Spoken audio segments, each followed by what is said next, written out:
Salut et bienvenue à 5 minutes dans la Bible. Au 1er siècle, le philosophe disait « Pour moi, vivre, c'est la connaissance ».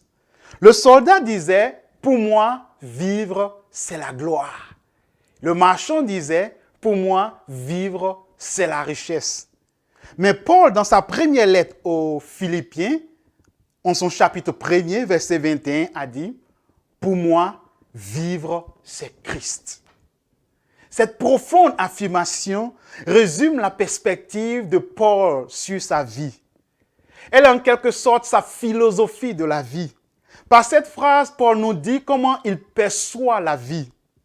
Pour lui, peu importe son emprisonnement, peu importe les hauts et les bas qu'il doit affronter dans la vie, peu importe l'opinion des autres, toute sa vie tourne autour de Jésus-Christ. Jésus-Christ est sa raison de vivre. En effet, vivre pour Christ donne un sens à chaque moment de son voyage terrestre et une motivation pour servir les autres. D'ailleurs, il a même dit que sa plus grande poursuite dans la vie est que Christ soit exalté au travers de lui, soit par sa vie ou sa mort. Et toi, aujourd'hui, si tu veux être honnête, que diras-tu? Vivre, c'est de l'argent. Vivre, c'est la famille. Vivre, c'est la carrière. Vivre, c'est le mariage. Vivre, c'est le bonheur.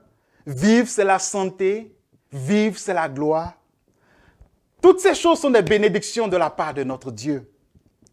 Cependant, elles doivent rester à la périphérie et Christ devenir l'axe central autour duquel notre vie tourne. Ne me méprends pas. Je ne dis pas qu'il ne faut pas prendre soin de sa famille, qu'il ne faut pas être un bon travailleur.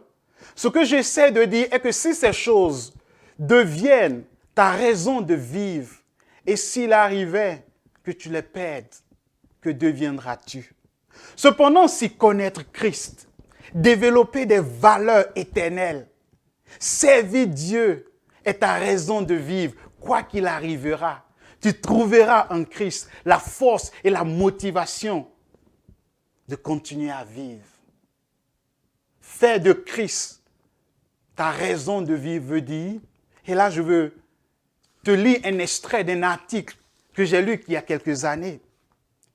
Faire de Christ ta raison de vivre veut dire Christ devient le centre de commandement au sein duquel les décisions de ta vie sont prises.